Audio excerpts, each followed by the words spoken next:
Oi, pessoal, muito boa noite para vocês. Vou aguardar que as primeiras pessoas entrem.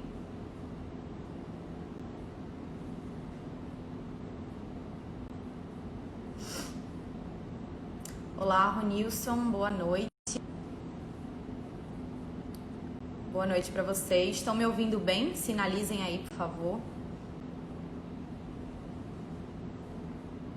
Vou esperar o Paulo entrar para a gente poder fazer essa conexão Recife, Rio de Janeiro.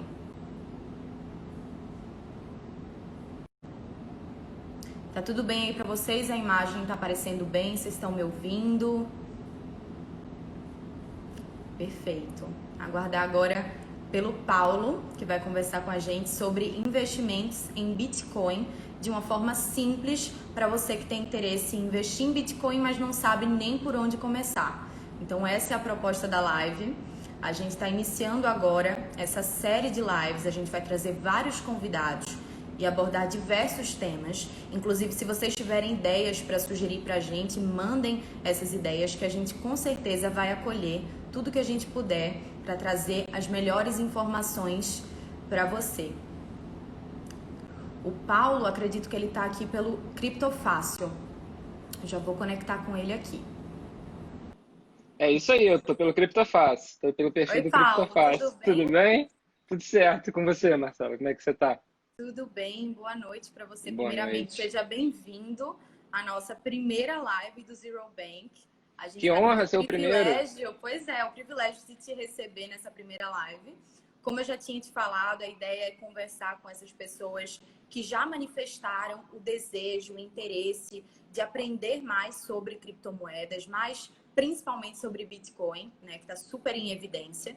E aí eu Certeza. queria que você trouxesse um pouco da tua experiência para compartilhar com essa galera que já veio conversando com a gente aqui pelo Instagram do Zero, com esse interesse e dar um norte para essas pessoas, né, que já têm interesse, mas precisam de uma base de conhecimento para começar a investir em Bitcoin.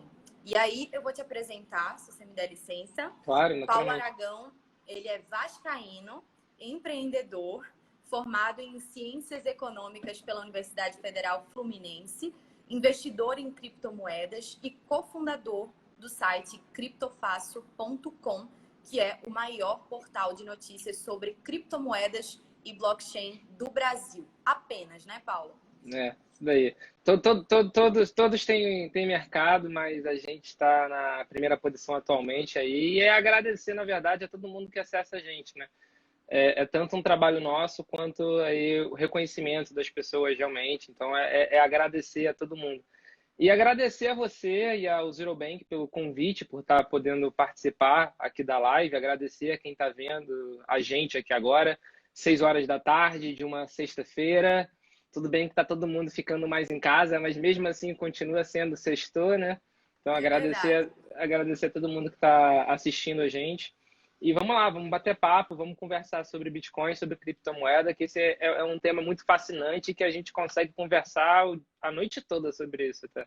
Pois é, uma hora vai ser pouco, né, Paulo? Mas vamos Com tentar certeza. compilar aí as informações Vamos tentar e pelo resumir. menos introduzir o assunto para essas pessoas que estão tão interessadas, né?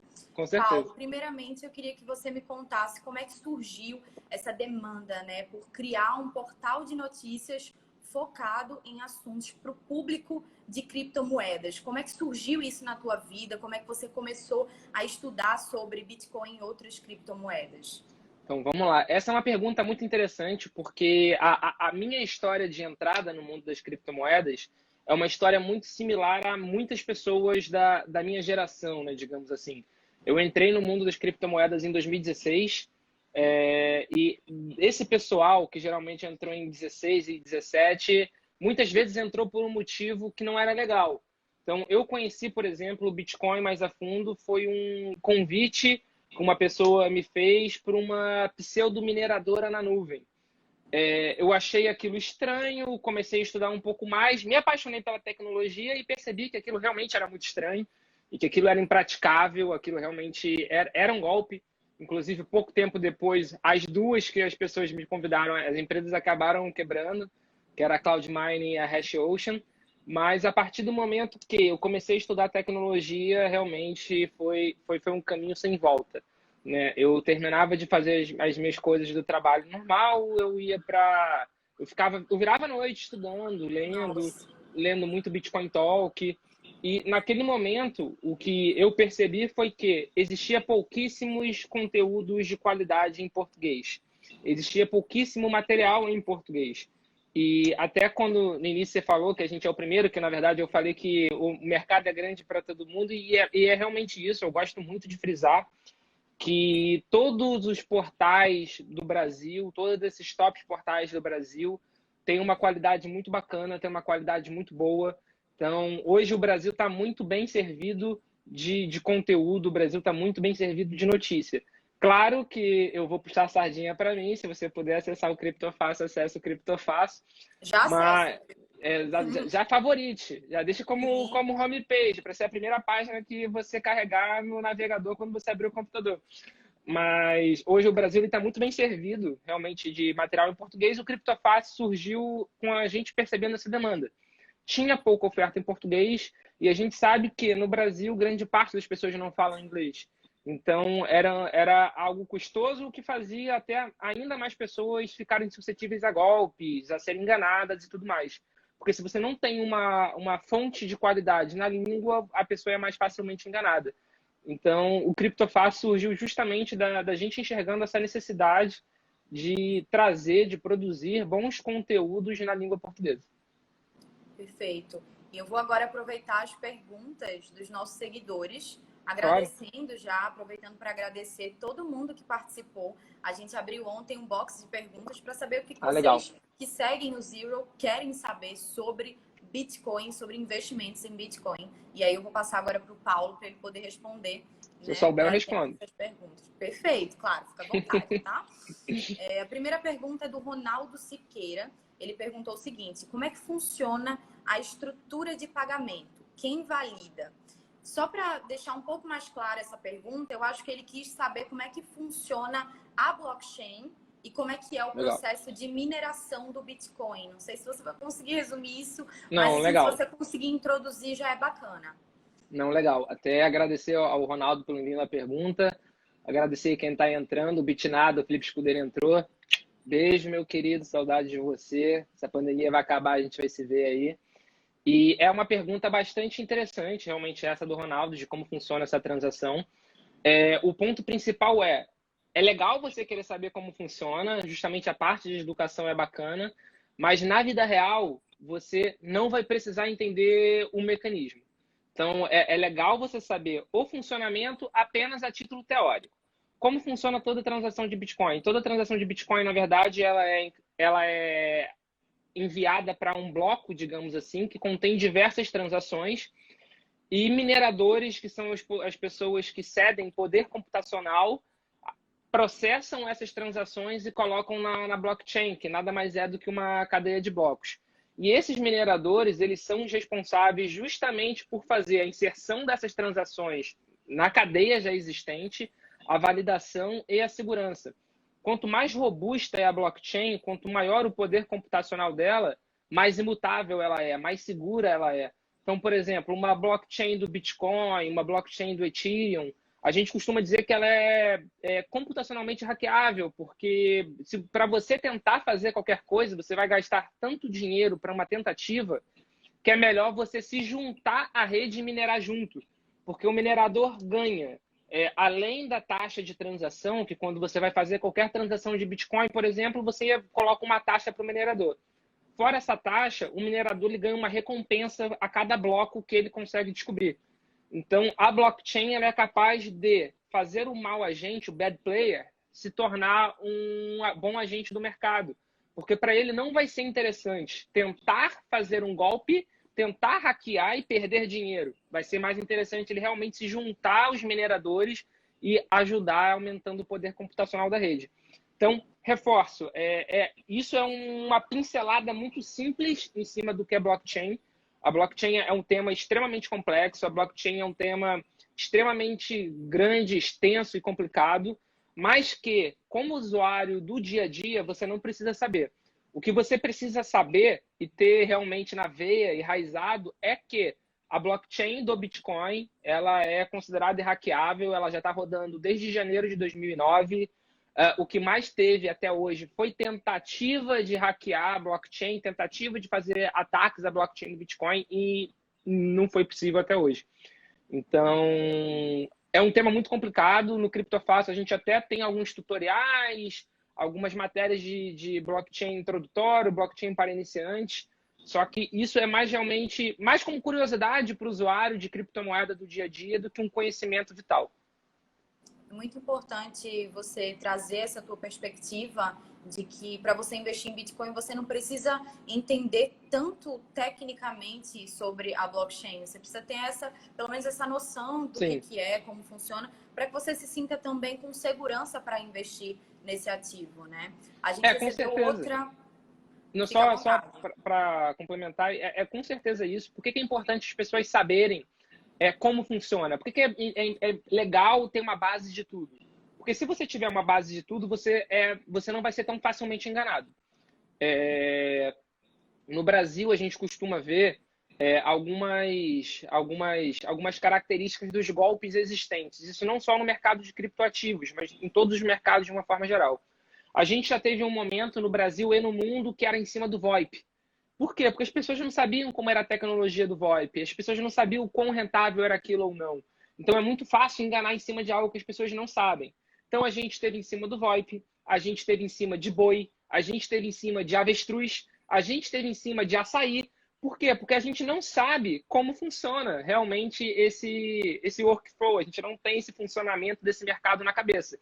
Então, no Bitcoin foi da mesma forma. A gente teve ali em 2017, 2018, diversas pirâmides financeiras que travestiam-se de empresas de criptomoeda e que falavam que eram empresas de mineração ou mineração na nuvem, e sendo que não era nada disso. Mas por que elas falavam que era mineração? Porque era algo que as pessoas não sabiam.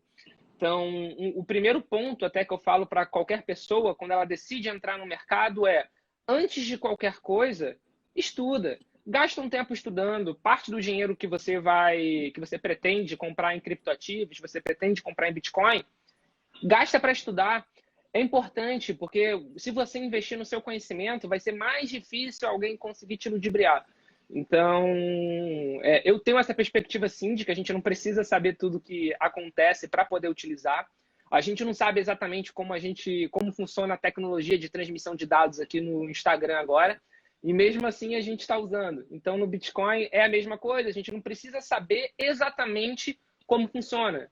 Ter uma pincelada é legal para evitar que a gente seja enganado e para a gente realmente ter conhecimento geral, mas não é vital para uma pessoa, por exemplo, que quer investir em criptoativo, não é. Perfeito. Isso só reforça que a insegurança ela não está no Bitcoin, tá? Exato. Nas pessoas que já são criminosas e que só Exato. usam o argumento do Bitcoin para aplicar um golpe. Poderia ser qualquer outro argumento. Exatamente. Assim como já tiveram outros diversos argumentos, né? Muitas vezes as pessoas associam diretamente criptoativos, Bitcoin, com golpe. Isso é, no mínimo, uma visão inocente demais de quem está acusando. Pode ser uma visão maliciosa, só que eu prefiro acreditar que é uma visão inocente demais. Recentemente, a gente teve um apresentador na televisão que é bastante conhecido, inclusive é pré-candidato a prefeito em uma grande cidade do Brasil, em que ele estava falando que é impossível, nunca conheceu uma pessoa que converteu Bitcoin para moeda fiduciária. Então, isso para mim eu vou jogar na inocência, na falta de conhecimento. É um desserviço, na verdade, né? Completamente, completamente. Mas é um desserviço que eu vou jogar na conta da inocência, porque a única outra opção seria realmente que é uma visão maliciosa, querendo falar mal de todo um setor. E é um ecossistema que a gente tem diversas empresas muito legais, muito bacanas, empresas que, inclusive, têm uma entrada muito grande com o mercado financeiro tradicional, o que é o próprio caso do Zero Bank, né? Tipo, fora a parte de criptoativo, vocês têm toda uma parte de corretagem, toda uma parte de câmbio. Então, é muito complicado que grandes influenciadores prestem esse desserviço para o nosso mercado. É verdade. Inclusive, pelo fato de desse mundo de criptomoedas ser um pouco recente, né? Se a gente for Sim. ver 10 anos, né? Muito pouco tempo. Os próprios jornalistas, eu sou jornalista e eu percebo que os próprios jornalistas têm um pouco de dificuldade de entender esse universo, né? De se Sim. inserir nesse universo.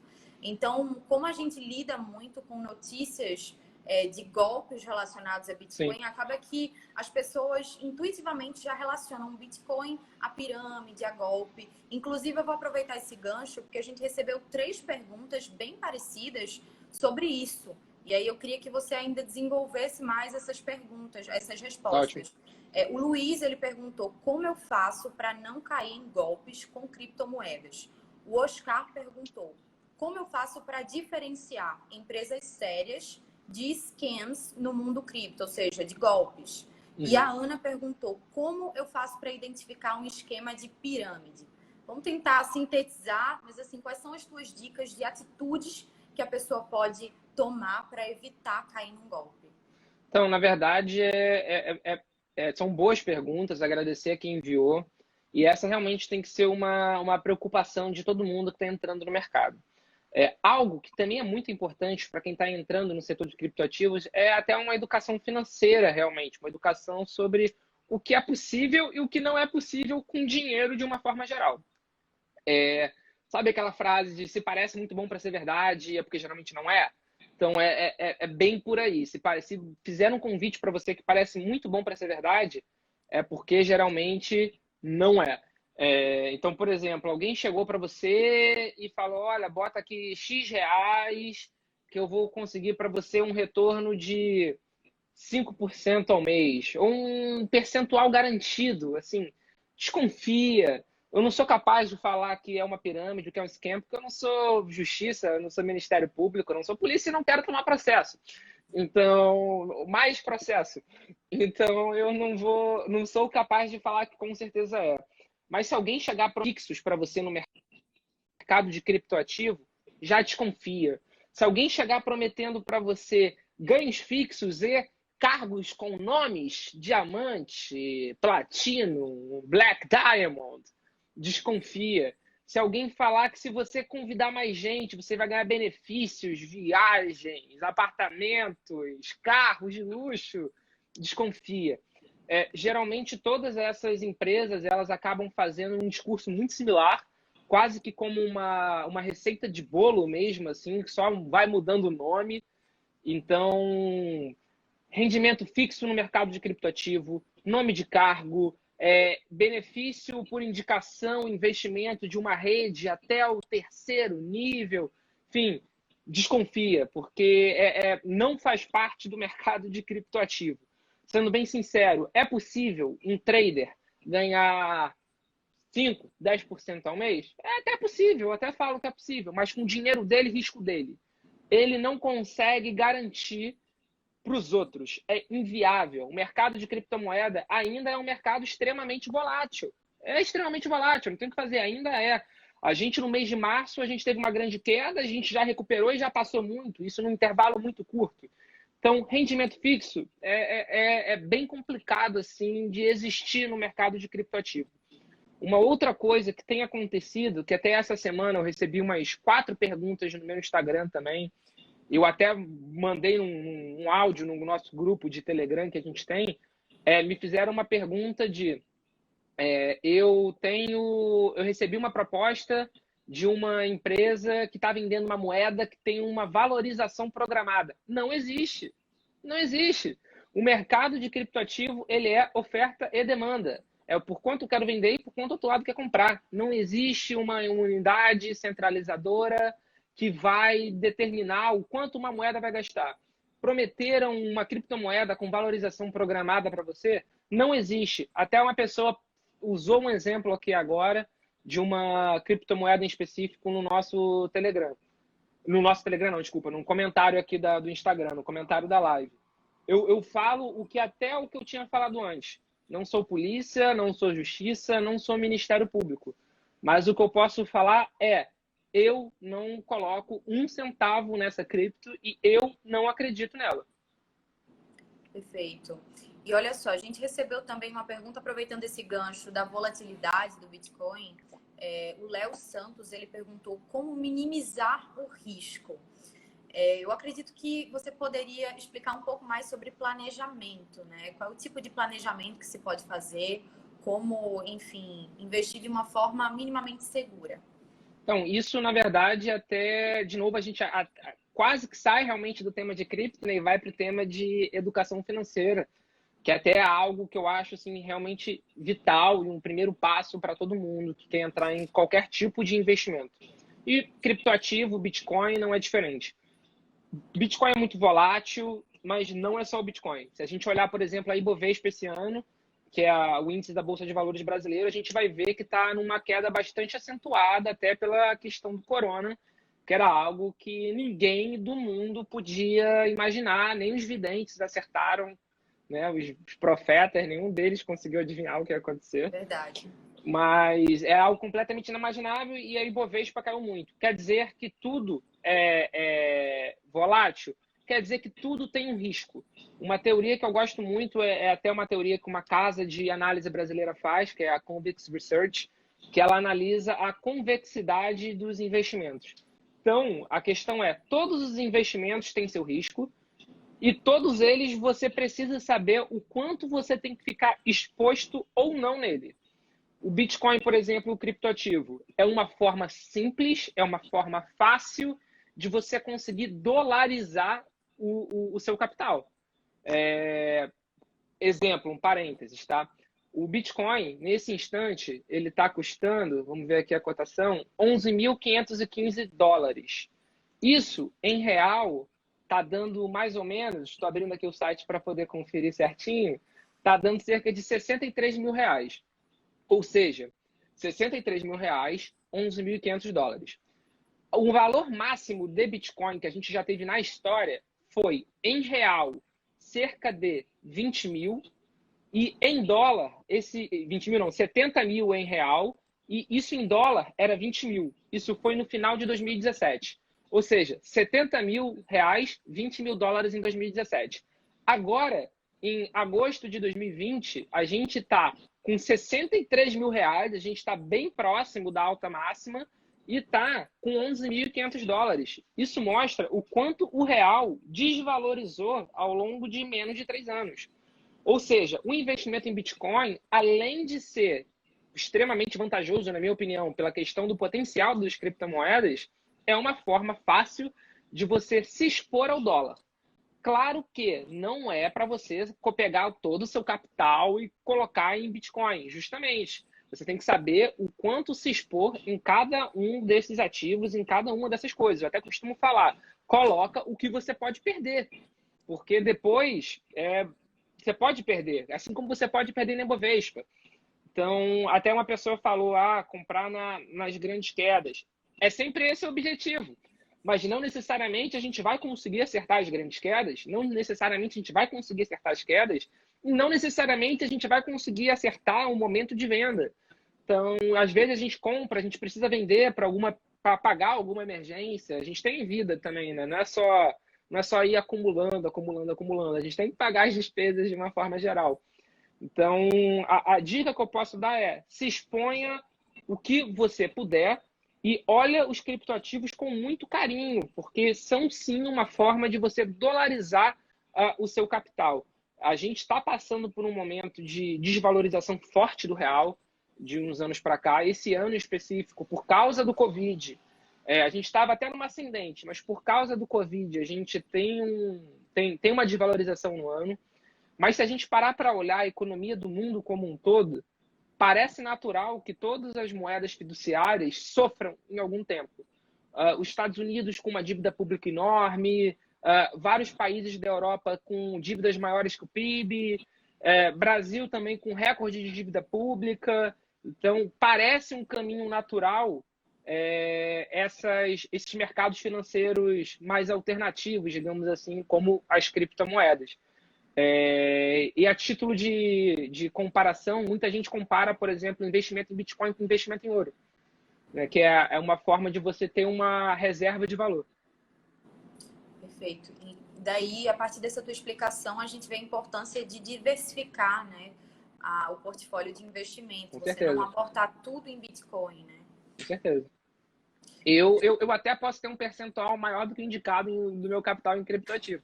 Mas aí é um risco É um risco que seu, você eu sabe o que você está corro. fazendo.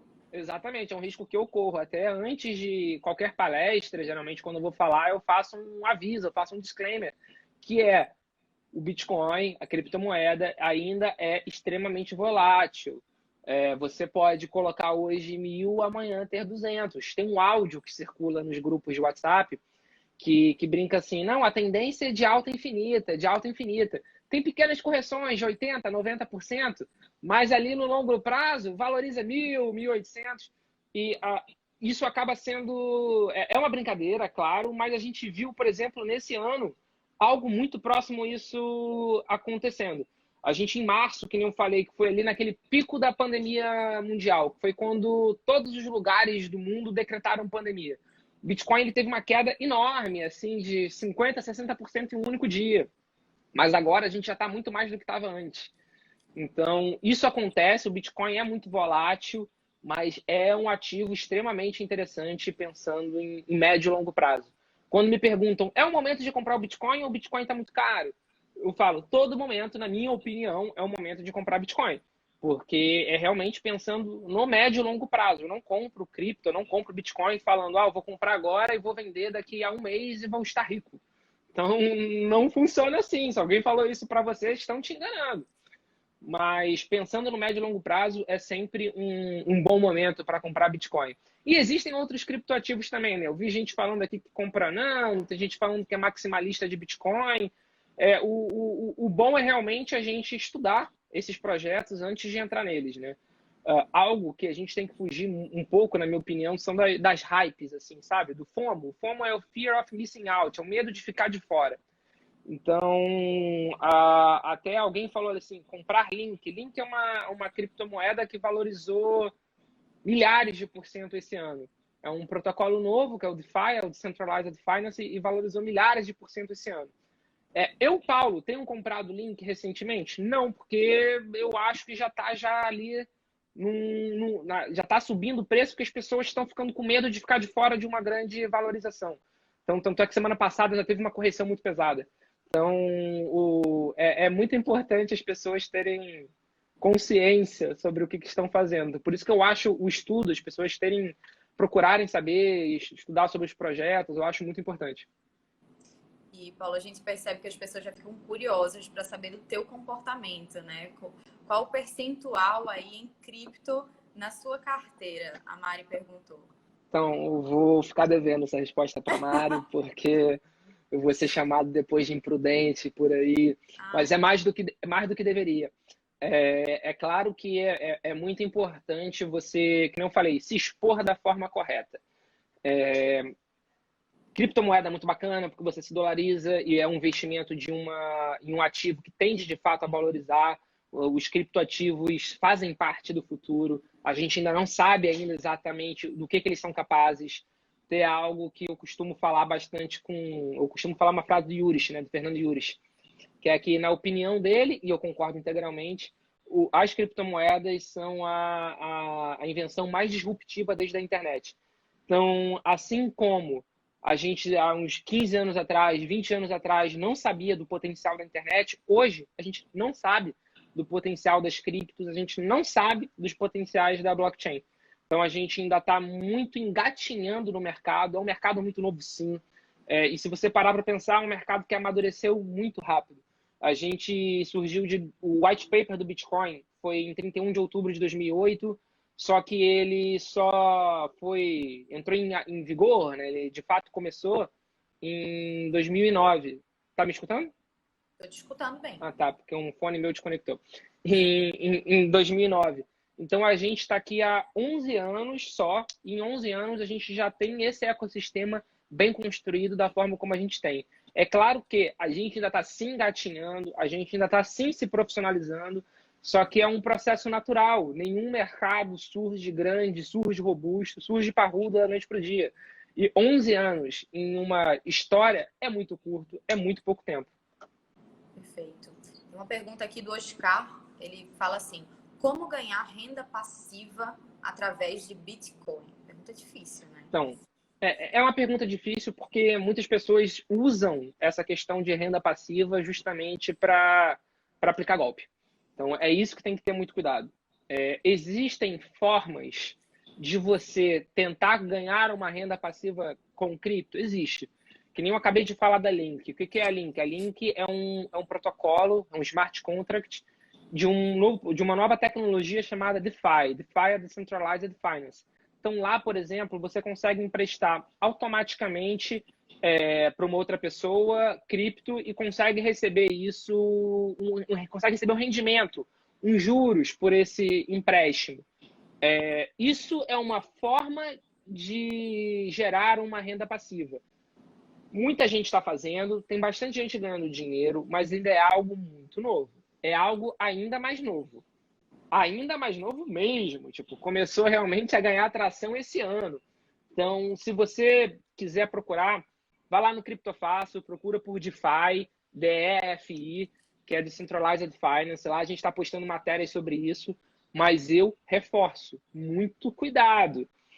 Eu já estou há algum tempo nesse mercado, né? O que a gente costuma ver é que 4 anos no mercado de cripto é quase como uma eternidade. Você já passou por muita coisa. E eu consegui traçar um paralelo de comportamento entre o DeFi, que está causando um medo de ficar de fora, com as ICOs de 2017. O que eram as ICOs de 2017? ICO, para quem não sabe, é Initial Coin Offering, que era uma oferta inicial de moeda. É uma analogia a IPO. Assim como a gente tem IPO no mercado financeiro tradicional, em cripto criaram ICO, que era uma brincadeira, que é quando um projeto vai ser desenvolvido, não tem verba, ele fala qual é o projeto dele e levanta uma verba antes para poder fazer esse desenvolvimento. Em 2017, a gente tem alguns exemplos de moedas que deram certo fazendo ICO. O Ethereum, né, o ETH, o Ether, é o melhor exemplo deles até. Em 2017, teve uma grande hype de ICOs. Várias pessoas, vários projetos lançando ICOs. E naquele momento, várias pessoas ganharam muito dinheiro em ICO. Porque no momento que o projeto era de fato lançado, era listado numa exchange, aquela moeda valorizava milhares de %. Então, o que acontece? Começaram a surgir milhares de projetos de ICO. Desses milhares de projetos, 90% jogando para baixo, não saiu do papel. Outros 7% saíram do papel, mas eram inúteis, era realmente simplesmente para levantar dinheiro. E dos outros 3%, alguns talvez prestem, os outros eu tenho dúvida. Então, gera muito medo de ficar de fora. E eu tenho notado a mesma coisa no DeFi. Então, se você for entrar no DeFi, estuda ainda mais do que você estudaria do que se fosse só para entrar em criptomoeda. Do que se só fosse comprar um ativo esperando uma valorização. Uma coisa que muita gente faz, utilizando o Bitcoin como investimento de fato, é comprando Bitcoin e segurando ele até um momento que teve alguma valorização e ele conseguiu ganhar algum dinheiro com isso. Assim como tem gente que compra dólar, assim como tem gente que compra euro. Perfeito. A gente recebeu uma pergunta que até aqui na empresa, às vezes a gente pergunta para os colegas que entendem mais desse universo, né? Qual a estimativa de valorização até o final do ano? Será que chega a 70 mil reais o valor do Bitcoin? Essa foi uma pergunta do Bruno Roberto. Então, Bruno, essa é uma pergunta excelente, Bruno. Assim, quem souber o valor que fecha o ano vai conseguir fazer muito dinheiro assim no trade. Estimativa, né? Estimativa serve para quê? Para você falar um número e vai chegar no momento, se der diferente, você vai falar que as expectativas foram revisadas porque as situações mudaram, então não bateu aquele valor por causa disso. A gente no mercado de criptomoeda, a gente consegue ter não só de criptomoeda, bolsa também, outros ativos também. A gente consegue fazer uma análise gráfica, consegue fazer uma análise técnica para ter alguma estimativa? Perfeito, consegue. Eu acredito 100% em análise gráfica técnica? Não, não acredito. Por que eu não acredito? Não acredito em nenhum mercado, para ser sincero, e o mercado de cripto eu acredito ainda menos. Por que eu acredito ainda menos no mercado de cripto? Porque ele é muito fundamentalista, ele se baseia muito em notícia. Então, vou dar um exemplo, tá? Existe uma criptomoeda chamada ETC, que é o Ethereum Classic. Ele estava lá, estava bem, estava numa boa valorização, descobriu-se um bug gravíssimo no código. O que aconteceu? O preço despencou. Então, não interessa a análise gráfica, não interessa a análise técnica. Se tiver alguma notícia no mercado que seja capaz de mudar o preço vai mudar. Estou falando que isso vai acontecer com Bitcoin, com Ether, por exemplo. Eu acho muito improvável, que são códigos muito estressados, são códigos que são auditados, a comunidade é enorme, especialmente do Bitcoin, que é o mais antigo. Então, não acredito que isso aconteça mesmo, não acredito mesmo, mas a gente tem que ter a consciência de que é possível. Então, valor, por quanto vai fechar o Bitcoin, qual vai ser o valor do Bitcoin em dezembro de 2020? O que eu falar aqui para você, na verdade, ou vai ser uma torcida minha, ou vai ser um chute meu. Então, eu não me sinto nem muito confortável em dar um chute, porque eu acho que não é esse o objetivo, realmente. Se você estiver pensando a longo prazo, se você acreditar em criptoativo, estiver pensando a longo prazo, ou quiser utilizar a criptomoeda como uma reserva de valor, ou como um outro tipo de investimento, pensando em longo prazo, compra um pouquinho todo mês, sem se preocupar com a cotação. Então, por exemplo, 28 de agosto, compra R$ 200. 28 do mês que vem, mais 200. 28 do outro mês, mais 200. Sem se preocupar com a cotação, porque aí você vai fazendo um preço médio. Então, você não vai se impactando tanto com a cotação. No longo prazo, eu acredito muito na criptomoeda, acredito muito no Bitcoin, especialmente. Muita gente fala, Bitcoin Killer, criptomoeda tal é o Bitcoin Killer, criptomoeda Y tem a Blockchain Killer. Eu não acredito em nenhuma dessas, assim. A partir do momento que para você tentar divulgar a sua moeda, você tem que tentar atacar o Bitcoin, eu já fico bem ressabiado, assim. Porque não é uma estratégia boa, na minha opinião, e demonstra que a criptomoeda precisa que a outra se dê mal para você se dar bem. Então, para mim, o Bitcoin ele sempre vai ser o Bitcoin, vai ser o rei assim, dos criptoativos. Então, pensando no longo prazo, eu acredito muito no Bitcoin. Eu vou comprando de pouquinho em pouquinho, sem me preocupar realmente com a cotação que ele está no momento ou que ele vai fechar em dezembro de 2020. Essa tua explicação, Paulo, foi bacana, porque algumas pessoas tinham perguntado, a gente abriu um box de perguntas há não muito tempo, e aí uma pessoa tinha dito, eu acho que eu não tenho dinheiro para investir em Bitcoin. Você estava falando em R$ 200 aí por mês. Então, Na não verdade, precisa você ter pode uma até grande fazer menos. quantidade, né? Você pode até fazer menos. Algo que assusta as pessoas é realmente o valor do Bitcoin. Perfeito. Quando a pessoa vira e fala, por exemplo, Bitcoin vale quanto? 63 mil reais. Fala, putz, 63 mil reais é muita coisa. Mas o que é importante as pessoas saberem? Que você pode comprar a fração de Bitcoin. O Bitcoin ele tem 8 casas decimais. Não são só duas, que nem a nossa moeda fiduciária. São 8 casas decimais. Então, eu realmente admito, não sei o valor mínimo para comprar Bitcoin no Zero Bank. Admito, talvez você saiba, você pode responder. Mas eu sei que tem corretores no mercado que possibilitam que você comece comprando 50, 100, 20 reais. R$ 70 você já consegue converter. Então, R$ 70 você já consegue comprar a sua fração de Bitcoin. E essa menor unidade de Bitcoin, a oitava casa decimal, a gente chama de um satoshi. Então, com R$ 70 aí no Zero Bank, você já começa a conseguir comprar a sua fração, o seu satoshi. E a gente já desmistifica essa história de que você precisa ter muito dinheiro para começar a investir em Bitcoin, né? Sim. Tem uma pergunta que eu separei aqui, uma pergunta minha mesmo. Eu li recentemente que o Banco Central do Brasil já está estudando, né, a criação de uma criptomoeda de Banco Central, que é CBDB, não é isso? CBDA. Como? A criptomoeda A criptomoeda não, na verdade. A moeda digital de banco. Perfeito, você vai saber explicar melhor. Enfim, eles estão já planejando a criação da criptomoeda para o real. Como é que você enxerga essa movimentação dos bancos centrais já estudando, já se organizando para a criação dessas criptomoedas nacionais? Como é que é a tua visão sobre isso? Então, estou até procurando aqui a sigla certinha. Estou até procurando aqui no Criptofácil, mas vamos lá. Eu tentei pegar a tradução aqui, eu peguei CBDB, não sei se está você já pegou a tradução. Não, beleza, isso. Pode ser. Era isso que eu estava procurando, porque geralmente eu decoro os termos em inglês, mas pode ser, beleza. Perfeito. O que acontece? O primeiro ponto não é uma criptomoeda. Esse é um ponto que a gente tem que ter muito claro. É uma moeda digital. Criptomoeda, um dos pilares dela é justamente o fato de ser descentralizada / distribuída. Exatamente, CBDC. Ela ser descentralizada / distribuída. Essa moeda digital, ela, na verdade, ela é totalmente totalmente centralizada no Banco Central. Então, não é uma cripto, é uma moeda digital. Até saiu uma notícia ontem no Criptofácil, que o título é o seguinte: cerca de 36 países já estudam suas moedas digitais próprias, Brasil é um deles. Então, eu acho legal? Eu acho legal, eu acho muito bacana, eu acho que isso é um avanço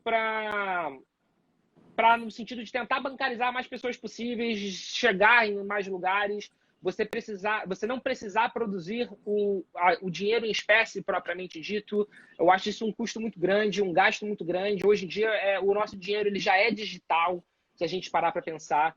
Grande parte das transações do Brasil já acontecem em crédito, débito, transferência. Então, eu acho que é um caminho, sim, ter uma moeda digital do próprio governo, mas eu não vejo uma relação tão grande disso com criptomoeda. Eu acho que as criptos serviram para motivar os bancos centrais a procurarem alguma coisa diferente.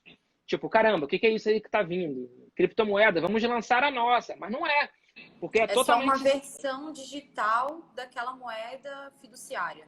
Exatamente. É uma versão digital da moeda fiduciária e que vai continuar à mercê, a cargo de todo o governo. Então, vou puxar aqui para um exemplo da América Latina. Na Venezuela, a gente sabe que eles estão com um problema cambial enorme, que é causado por um problema econômico enorme, e que de tempos em tempos eles precisam cortar 5 zeros na moeda. Então, isso continuaria acontecendo com uma moeda digital do próprio governo, porque quem vai controlar a quantidade de emissão é o próprio governo, quem vai controlar a distribuição é o próprio governo. Então, ela não é descentralizada, ao contrário, ela é completamente centralizada na mão do governo e é só uma versão digitalizada do dinheiro que a gente tem. Seria algo muito mais parecido com uma stablecoin do que com uma criptomoeda, de fato. E mesmo assim, seria ainda pior do que uma stablecoin. Ela seria realmente mais parecida com o fiat money, com o dinheiro fiduciário, porque ela vai depender ainda única e exclusivamente da cabeça dos governantes. E esse é um dos objetivos de cripto. Você não vai depender da cabeça dos governantes. O Bitcoin, ele vai tender a 21 milhões de unidades. Isso é um código. Isso não muda. Isso não vai mudar.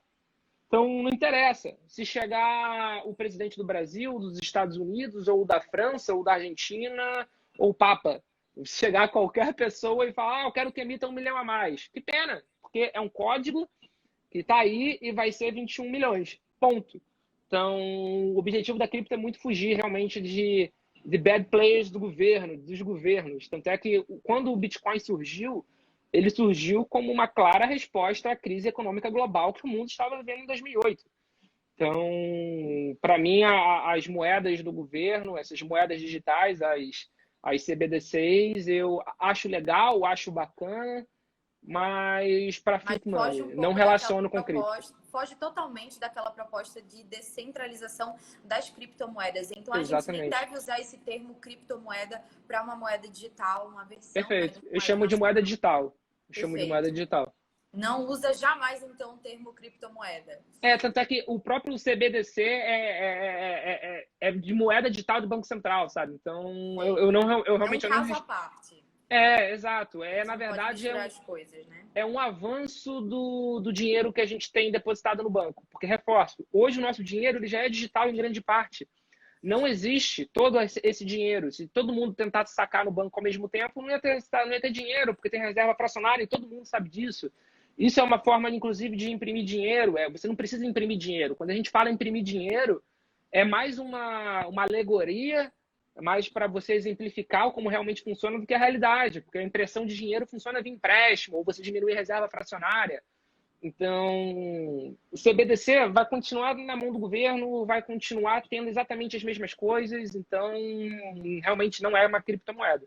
Mas eu vejo como um caminho natural para o sistema bancário tradicional. Para o sistema bancário tradicional, eu vejo como um caminho natural e um caminho bom, porque vai, na minha opinião, vai facilitar até a utilização do próprio dinheiro. Perfeito. Vou aproveitar algumas perguntas que já estão chegando aqui durante a live. A Gabriela perguntou: qual foi a notícia mais absurda sobre cripto que você já viu, que você já noticiou? Absurda em que sentido? Porque se a gente parar para pensar em absurda, o que mais tem é absurda. Por exemplo, tem a absurda boa, que são aquelas valorizações daquelas criptomoedas alternativas, daquelas altcoins, milhares de por cento em pouquíssimo tempo, isso é Então, conta uma absurdo. boa e uma ruim. Então, na boa eu vou falar, vou generalizar, na verdade, todas essas valorizações extremas num curto período de tempo, mas que quando você olha, você fala, isso é absurdo, isso não existe em nenhum outro ativo do mundo, isso aí Surreal. realmente é um mundo à parte. E a absurda das ruins são de alguns golpes assim que a gente teve no Brasil recentemente, que você fala que é muito absurdo para o cara ter conseguido concluir o golpe dele. Por exemplo, ofertas de rendimento de 10% ao dia. Tipo, gente, joga no Excel, bota R$ 100 no Excel e vai puxando no dia assim para você ver o quanto vai dar em um ano. Você vai acabar com todo o dinheiro impresso do mundo. Então, tem uns absurdos para os dois lados, Promessas de realmente. dinheiro fácil, completamente inverossímeis, né? Pois é, tipo, o cara não devia nem receber não devia nem usar o Bitcoin, devia pegar o Bitcoin que a pessoa depositou para ele, já converter para real e já ir embora já.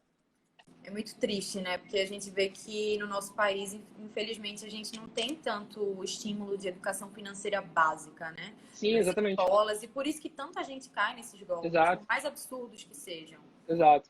Isso, na verdade, e é o que a gente estava falando no início, né? Não é só em cripto. A falta de educação financeira faz a pessoa É cair geral. em golpes em qualquer ativo, em qualquer coisa. Que nem eu falei, já teve pirâmide financeira no Brasil de açaí. Isso não é piada, isso é verdade. Então, isso demonstra que qualquer coisa é motivo para tentarem enganar. E o pessoal está colocando aí algumas notícias que eles acham absurdos, que Satoshi Nakamoto ser uma só pessoa, eu também acho que não é. Até saiu hoje no Criptofácil uma Pois notícia, né, é. que é uma repórter da Newsweek jura que o Satoshi de fato é o Dorian Nakamoto, que é o rosto mais conhecido. Sim. Eu também acho que não é só uma só pessoa, eu acho que é no mínimo um grupo de 3, 4, assim, para poder fazer o que fez. É muita Aí até inteligência para uma pessoa só, né, Paulo? não, e além disso, também, mas além disso, a gente consegue. Várias pessoas pararam, se debruçaram realmente sobre o white paper e sobre o código original do Bitcoin e viram que ali tem padrão de mais de uma pessoa. O desenvolvedor, por exemplo, ele tem um padrão de desenvolvimento. De coisas bestas, desde espaçamento até o tab, a tabulação. Então, no código original do Bitcoin, se debruçaram e viram que ali tinha um padrão de mais de uma pessoa. E eu acredito muito, sim, que era um consórcio, um grupo ali, talvez com o Nick Szabo, com o Ralph Nader, enfim, era com certeza muito forte, mas era, na minha opinião, mais de uma pessoa.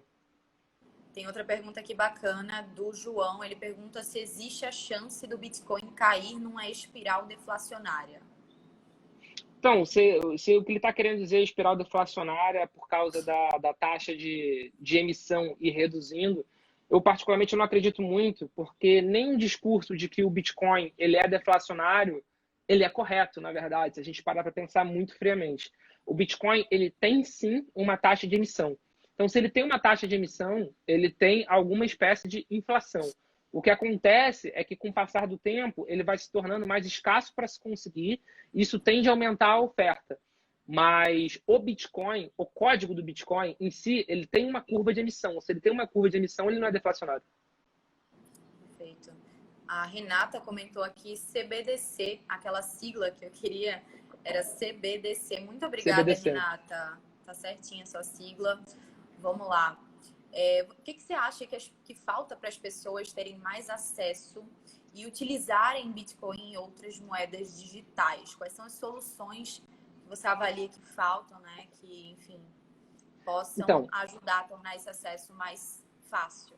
para mim, isso deu uma questão de tempo, sabe, Marcelo? Quando eu entrei no mercado em 2016, por exemplo, era mais difícil você conseguir mexer em Bitcoin, era mais difícil você conseguir fazer uma transação, era mais difícil você conseguir armazenar, era mais difícil você conseguir comprar.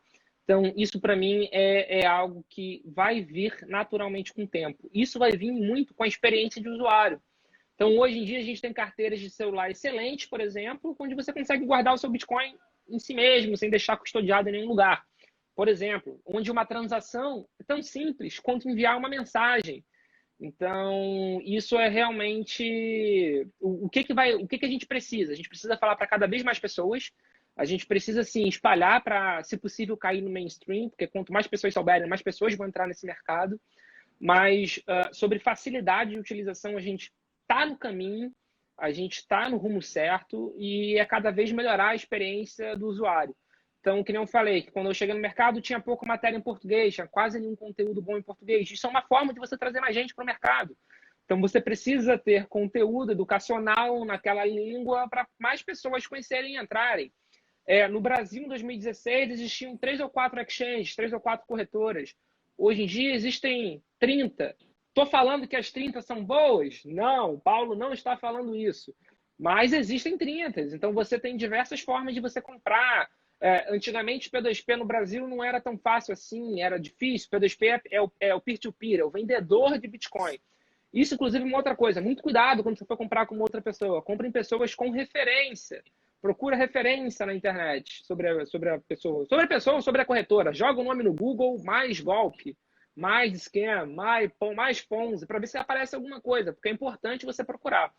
Mas de 2016 para cá, muita coisa já foi facilitada e a gente está no caminho. Na minha opinião, a gente está no caminho certo de tornar a experiência do usuário com criptomoeda, com Bitcoin, cada vez mais fácil. Perfeito, Paulo. Aproveitando o gancho, né, da gente falando dessas soluções para tornar o acesso mais democrático, né, às criptomoedas, e principalmente ao Bitcoin, o Zero Bank ele está chegando exatamente com essa proposta, né, de trazer soluções em blockchain para pessoas que estão aprendendo agora a lidar com Bitcoin, estão conhecendo agora esse universo das criptomoedas. A gente está em fase hoje de beta teste do nosso aplicativo. A gente é uma fintech do grupo BT, que é uma corretora de câmbio, uma das maiores aqui do Brasil. Se vocês tiverem interesse em pesquisar, as pessoas que vieram do Criptofácil para essa live, a gente tem o nosso site, zerobank.com.br, além das nossas redes sociais. E o Zero Bank, ele traz, né, a possibilidade do nosso cliente, em poucos segundos, fazer transações com criptomoedas. Ele pode comprar, ele pode vender, ele pode transferir e armazenar os seus bitcoins em poucos segundos por meio do nosso app. A gente está nessa fase final de beta teste e a gente vai abrir muito em breve para novos clientes. Inclusive, a gente já está muito, muito perto de lançar a versão para iOS. É uma das perguntas que a gente mais recebe, quando é que sai o Zero para iOS? Muita gente ansiosa para usar, porque realmente vai facilitar muito a vida das pessoas, porque a gente não vai oferecer só essas operações com Bitcoin, né? A gente vai oferecer também serviços bancários, serviços de exchange como um todo, e aí tudo vai se tornar muito mais simples, mais rápido e mais intuitivo. E é como você está falando, esse mercado ainda está engatinhando, né? Tanto a parte Sim. de produção de notícias, como as próprias empresas estão se adaptando, empresas que já existiam estão se abrindo, né, expandindo o olhar para o mercado de criptomoedas. E as empresas que estão surgindo agora, elas já vêm com esse DNA, que é o caso do Zero Bank, que já veio com esse DNA de blockchain e dessas soluções que já tem totalmente o mundo de cripto inserido na empresa desde o seu surgimento. E eu queria saber, Paulo, qual a tua perspectiva aí para 2021 sobre Bitcoin, questão de valorização, se tem alguma perspectiva ou se você prefere não arriscar? Não, mas vamos lá. Só antes de chegar nesse comentário, que a gente já está finalizando a live, já vai bater uma então, hora daqui a pertinho, 5 pouquinho. minutinhos.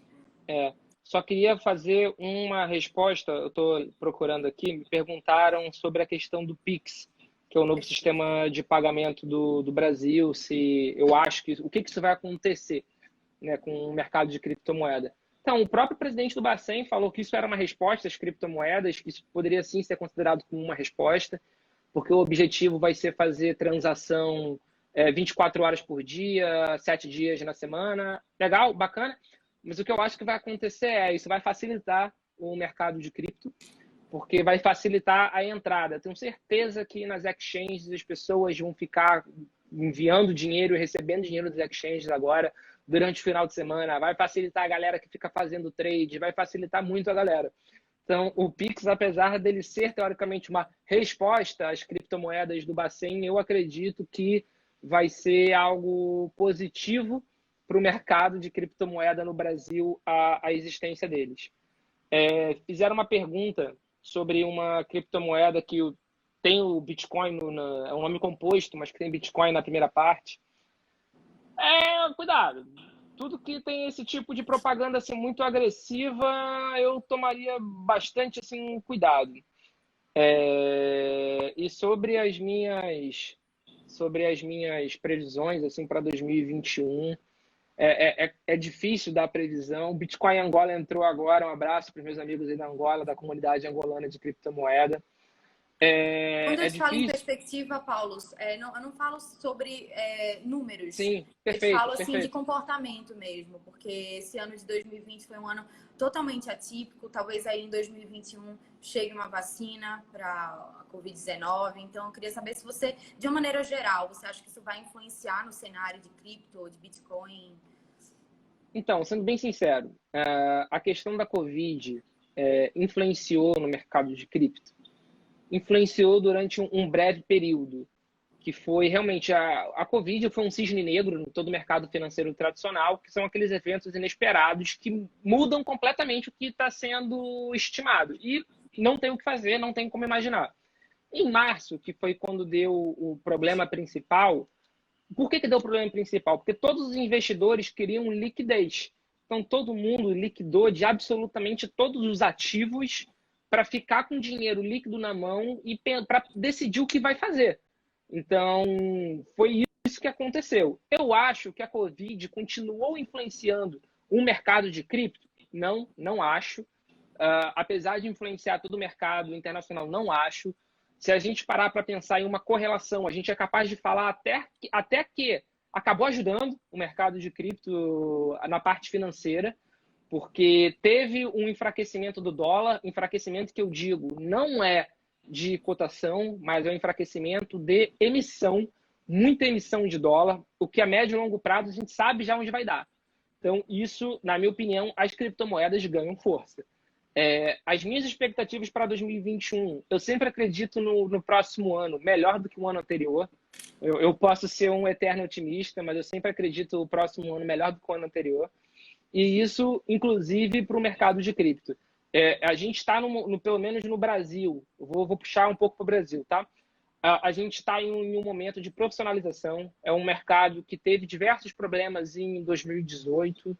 É um mercado que está passando por um amadurecimento na marra e que está sobrevivendo de uma forma ainda mais forte.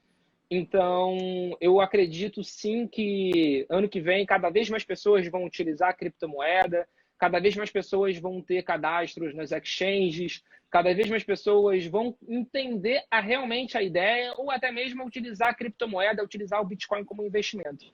Então, para mim, 2021 vai ser melhor do que 2020. Se a gente parar para olhar até em relação a preço, ou em relação a número de transações, ou em relação à adoção, não foi um ano ruim. Não foi um ano ruim.